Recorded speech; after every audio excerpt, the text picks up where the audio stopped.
Hello, great morning students. कैसे आप लोग? आई होप आप अपने घर पे होंगे, सेफ होंगे, सुरक्षित होंगे। जैसे कि सूरज सर ने कहा था कि ये जो 12th की क्लासेस है, ऑनलाइन क्लासेस एक तारीख से लेने वाले थे। तो ये आज का ये पहला वीडियो है मेरा, जो रहेगा आपका सब्जेक्ट के बारे में, और उस सब्जेक्ट का नाम है बुक कीपिंग एंड अकाउंटेंसी। ये पहला सब्जेक्ट है। इसके बाद सूरज सर भी आपको सेंड करने वाले लेक्चर्स। तो देखिए, सबसे पहले यहाँ पे जो सब्जेक्ट का नाम है बुक कीपिंग एंड अकाउंटेंसी, इसमें अभी इस साल से थोड़ा सा चेंजेस है, यानी कुछ अपडेशंस है। तो अपडेशंस क्या है मैं आपको बताता हूँ। इसमें कुछ ज़्यादा चेंजेस है नहीं, थोड़ा सा लिटिल बिट चेंजेस है, वो अपने को पढ़ना पड़ेगा। यानी कुछ टॉपिक हटा दिए, एक दो टॉपिक हटा दिए यहाँ से, और एक दो टॉपिक ऐड किए। यानी था वही, बस थोड़ा सा उसने एडिशन कर दिया। तो क्या एडिशन और क्या डिलीशन हुआ है मैं आपको बताता हूँ। तो देखिए, सबसे पहले यहाँ पे जो सब्जेक्ट का नाम है क्या है बेटा? Book keeping and accountancy. क्या सब्जेक्ट का नाम है बेटा? Book keeping and accountancy. तो सबसे पहले अपने को यही पढ़ना पड़ेगा कि बुक कीपिंग एंड अकाउंटेंसी होता क्या है। तो ये पहला बेसिक वीडियो रहेगा जो सबके लिए कॉमन रहेगा। डायरेक्टली मैं टॉपिक स्टार्ट नहीं कर सकता। अगर से मैंने डायरेक्टली टॉपिक स्टार्ट कर दिया तो कुछ लोगों को समझेगा, कुछ लोगों को नहीं समझेगा। जिन लोगों ने मेरे पास ऑलरेडी पढ़ा है उन लोगों को समझ जाएगा, मैंने डायरेक्टली टॉपिक स्टार्ट कर दिया। बट कुछ लोग ये वीडियो देखेंगे तो उन लोगों को नहीं समझेगा। तो मुझे उन लोगों के लिए भी ये थोड़ा सा बेसिक लेक्चर्स रिकॉर्ड करना पड़ेगा। तो ये मेरा पहला बेसिक लेक्चर्स है जो मैं आपको एकदम स्टार्टिंग से बता रहा हूँ, और एक दो दिन ऐसे ही चलेगा बेसिक लेक्चर्स। उसके बाद अपन डायरेक्टली टॉपिक स्टार्ट करेंगे। कोई भी चीज़ें पढ़ने के पहले उसका बेसिक पढ़ना बहुत जरूरी है। अगर से आपको बेसिक ही नहीं आएगा तो आप लोग टॉपिक पढ़ के कोई मतलब नहीं। तो किसी भी चीज़ को करने के पहले उसका बेसिक होना जरूरी है। जैसे बिल्डिंग बनाने के पहले उसके कॉलम्स स्ट्रक्चर्स खड़ा करना जरूरी होता है, तभी बिल्डिंग बनेगी, नहीं तो डायरेक्टली आप बिल्डिंग नहीं बना सकते। तो ये पहले उसको बेसिक से लेवल से स्टार्ट करना पड़ेगा। तो क्या बेसिक रहेगा मैं आपको बताता हूँ। बुक कीपिंग, ये जो नाम सब्जेक्ट है बुक कीपिंग एंड अकाउंटेंसी, ये आपका सब्जेक्ट का नाम है। 11 + 12 ये जो सब्जेक्ट का नाम होता है बुक कीपिंग एंड अकाउंटेंसी। जैसे आपने 12 क्रॉस किया तो ये बुक कीपिंग हट के डायरेक्ट क्या बन जाता है? अकाउंटिंग, जिसको बोलते हैं फाइनेंशियल अकाउंटिंग। अभी अकाउंटिंग मतलब होता क्या है? तो जहाँ पे रिलेटेड टू मनी, यानी जहाँ पे पैसे की बात आएगी वहाँ पे अपने को करना पड़ेगा अकाउंटिंग। क्योंकि दो ट्रांजेक्शन होते हैं, एक होता है कैश ट्रांजेक्शन और एक होता है क्रेडिट ट्रांजेक्शन। या तो हम पैसे में गुड्स बेचेंगे या तो उधारे में गुड्स बेच सकते हैं। ऐसे दो ट्रांजेक्शन्स किए जाते हैं। तो इसी ट्रांजेक्शन को बिजनेस के अंदर कैसे डील किया जाता है ये अपने को यहाँ पे पढ़ने का है। क्लियर? तो देखिए, बुक कीपिंग का मतलब होता है बिजनेस ट्रांजेक्शन को सिस्टमैटिकली रिकॉर्ड करना। क्या करना बेटा? किसी भी बिजनेस ट्रांजेक्शन को सिस्टमैटिकली रिकॉर्ड करना, उसी को बोलते हैं बुक कीपिंग। क्या बोलते हैं उसको? Book keeping. जितने भी बिजनेस के ट्रांजेक्शन है, ये सभी के सभी बिजनेस ट्रांजेक्शन को सिस्टमैटिकली रिकॉर्ड करना, उसी को बोलते हैं book keeping. Now what is the meaning of systematic? Systematic का मतलब होता है कि जिस दिन का ट्रांजेक्शन है उसी दिन अपने को रिकॉर्ड करना पड़ेगा। मान के चलिए आज 1 जून है, तो 1 जून को मैंने 10 ट्रांजेक्शन किया तो उसी दिन मुझे रिकॉर्ड करना पड़ेगा। क्यों रिकॉर्ड करना पड़ेगा? कि हो सकता है कि कल मैंने नया ट्रांजेक्शन किया तो आज का ट्रांजेक्शन भूल जाऊंगा। तो आज के जो ट्रांजेक्शन किया मुझे कहीं ना कहीं तो उसको लिख के रखना पड़ेगा ना, क्योंकि एज ए ह्यूमन माइंड आप सब कुछ याद नहीं रख सकते। याद रख सकते, बट जितनी चीजें हैं वो सब कुछ, दुनिया की पूरी चीजें याद नहीं रख सकते अपने को। इसलिए कहीं ना कहीं अपने को क्या करना पड़ेगा? सभी के सभी ट्रांजेक्शन को रिकॉर्ड करना पड़ेगा। उसके बाद जो नेक्स्ट है आपका अकाउंटिंग। अकाउंटिंग का मतलब क्या होता है? जैसे बुक कीपिंग का मतलब होता है रिकॉर्ड करना, वैसे ही होता है अकाउंटिंग का मतलब होता है समराइज करना। यानी जो ट्रांजेक्शन आपने रिकॉर्ड किया है उसी ट्रांजेक्शन को वापस से समराइज करना, उसी को बोलते बेटा अकाउंटेंसी। क्या बोलते बेटा इसको? अकाउंटेंसी। सर चलो ठीक है, ये जो सब्जेक्ट है हमने पढ़ तो लिए, लेकिन हमें पढ़ना क्यों है ये तो मैं आपको बताता हूँ अभी। ये इसलिए पढ़ना है बेटा क्योंकि देखो, आज से बहुत साल पहले जब लोग बिजनेस करते थे तो लोगों को उतना नॉलेज नहीं था। यानी जब वो बिजनेस करते थे तो बस ऐसे रिकॉर्ड करके छोड़ देते थे। बट बिजनेस में कितना प्रॉफिट हो रहा है, बिजनेस में कितना लॉस हो रहा है। अगर से आज मैं कोई बिजनेस कर रहा हूँ तो बिजनेस में मुझे प्रॉफिट हो रहा है कि लॉस हो रहा है, ये तो मुझे फाइंड आउट करना पड़ेगा ना। तो फाइंड आउट करने के लिए मुझे सबसे पहले उसके ऊपर अकाउंटिंग करनी पड़ेगी। अगर से मैंने अकाउंटिंग किया नहीं तो मुझे बिजनेस में कितना लॉस हुआ है, प्रॉफिट हो तो मुझे पता ही नहीं चलेगा। तो मैं आगे बिजनेस कैसे कंटिन्यू करूंगा? तो मुझे बिजनेस को आगे कंटिन्यू करने के लिए ये मुझे क्या करना पड़ेगा? अकाउंटिंग करना पड़ेगा। मुझे फाइंड आउट करना पड़ेगा कि मेरे बिजनेस में कितना लॉस हो रहा है या मेरे बिजनेस में कितना प्रॉफिट हो रहा है, तभी तो मैं बिजनेस आगे कंटिन्यू कर पाऊंगा ना। तो इसीलिए अपने को अकाउंटिंग पढ़ना पड़ता है। तो देखिए, उसके बाद यहाँ पे अभी जो ट्रांजेक्शन अपन रिकॉर्ड कर रहे हैं, सर आप बार बार वर्ड यूज कर रहे हैं ट्रांजेक्शन, तो ये ट्रांजेक्शन होता क्या? तो ट्रांजेक्शन होता है दो लोगों के बीच में।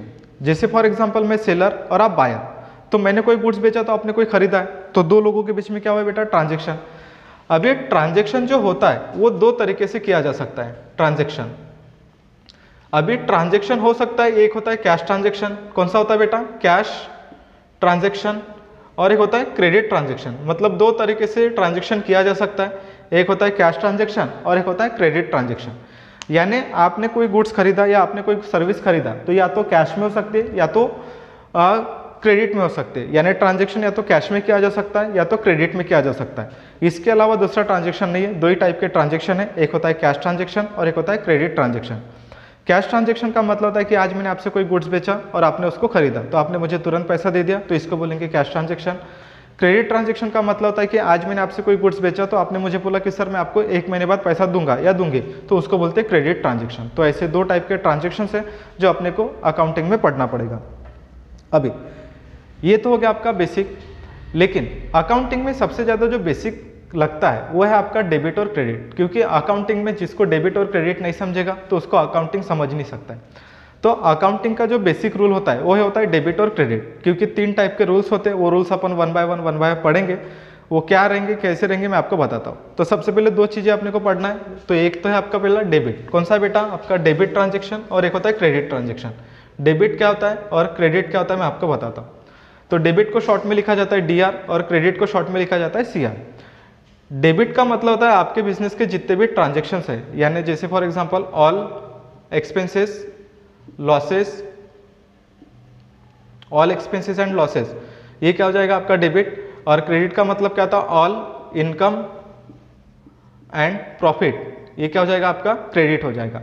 मतलब आपके बिजनेस के जितने भी एक्सपेंसेस है, मान के चले रेंट मेरा एक्सपेंसेस है, सैलरी मेरा एक्सपेंसेस है, स्टेशनरी मेरा एक्सपेंसेस है, ये सभी के सभी क्या है बेटा मेरे एक्सपेंसेस है।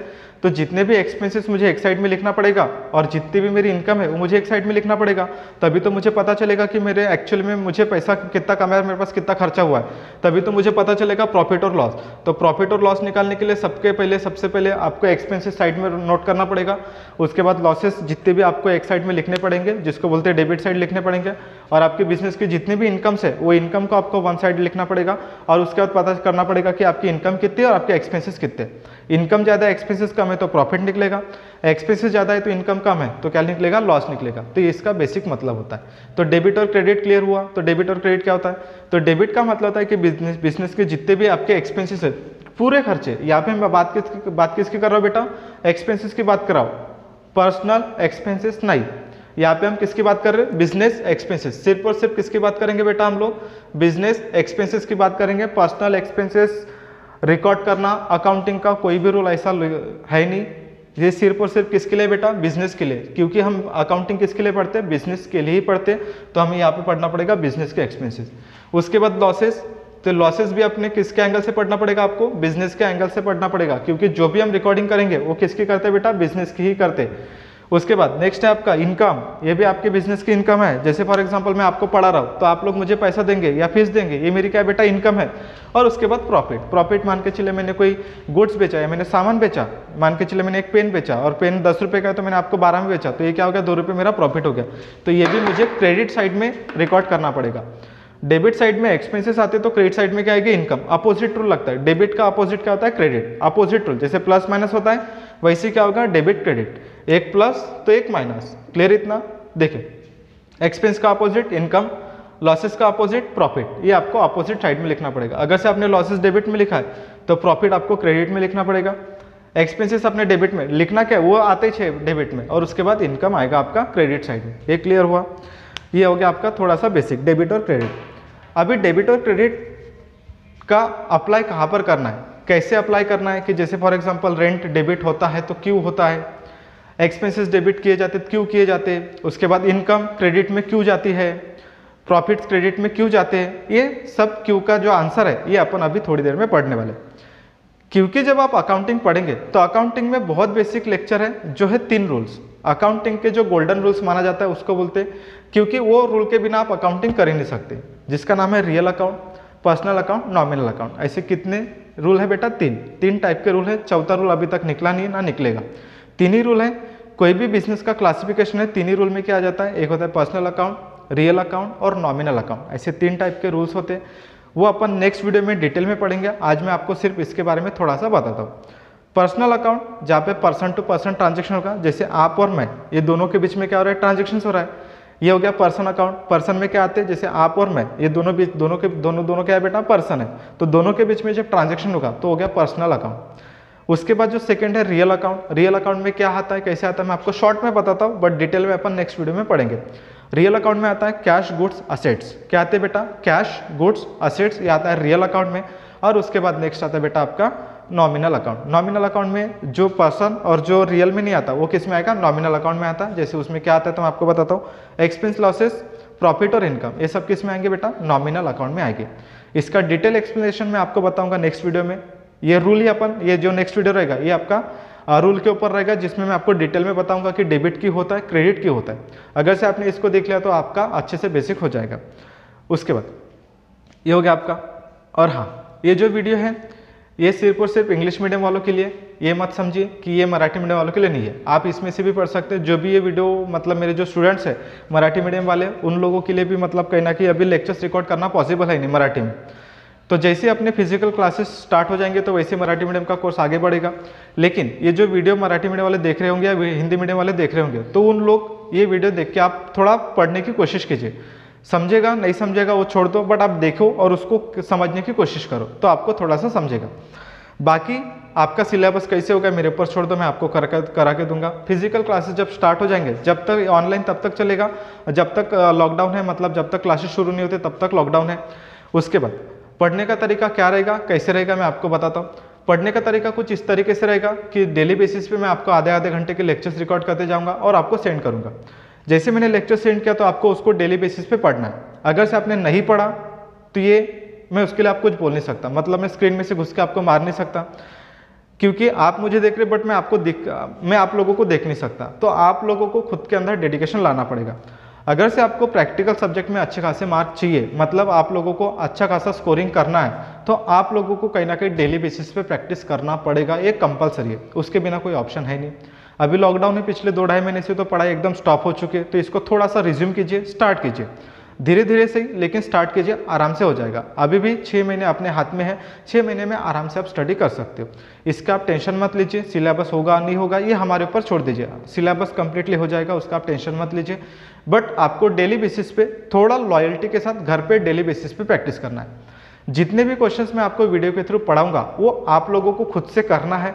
उसके साथ साथ मैं आपको एक एडिशनल क्वेश्चन या 2 एडिशनल क्वेश्चन आपको डिस्क्रिप्शन में देते जाऊंगा, तो आप लोगों को वो भी क्वेश्चंस प्रैक्टिस करना है। तो इससे क्या होगा, एक तो मैंने पढ़ा है वो तो आपको समझेगा, लेकिन साथ ही साथ आपको क्या करना है, जो डिस्क्रिप्शन में क्वेश्चन मैं आपको सेंड करूंगा उसको भी प्रैक्टिस करना है। तो इससे आपकी प्रैक्टिस बनी रहेगी, स्टॉप नहीं होगी, प्रैक्टिस करना जरूरी है। किसी भी चीज़ को आपने स्टॉप किया तो उसको वापस से रिज्यूम करने के लिए बहुत टाइम लगता है। तो इसीलिए आप लोगों को कहीं ना कहीं ये प्रैक्टिस जारी रखनी पड़ेगी। जब तक लॉकडाउन है तब तक ऑनलाइन है, डेडिकेशन के साथ घर में पढ़ना है। जैसे फिजिकल में पढ़ते थे मैं आपके ऊपर निगरानी रख सकता था, बट अभी निगरानी रखना पॉसिबल है नहीं। लेकिन आपको कोई भी डाउट आता है, जैसे फॉर एग्जांपल अगर से पढ़ते टाइम या हमारे पढ़ाते टाइम आपको कुछ भी लगता है कि सर हमें ये नहीं समझ में आ रहा, वो नहीं समझ में आ रहा, तो आप डायरेक्टली कॉन्टैक्ट करके मेरे पर्सनल व्हाट्सएप पे या क्लास के व्हाट्सएप पे आप पूछ सकते हो, उसके लिए टेंशन नहीं। और आपको अगर से कुछ भी लगता है तो आप डायरेक्टली कॉन्टैक्ट करके हमसे बात कर सकते हो। क्लियर इतना? तो चलो आज के लिए इतना काफ़ी है, फिर अपन मिलेंगे नेक्स्ट वीडियो में। तब तक के लिए good bye, tata, bye bye.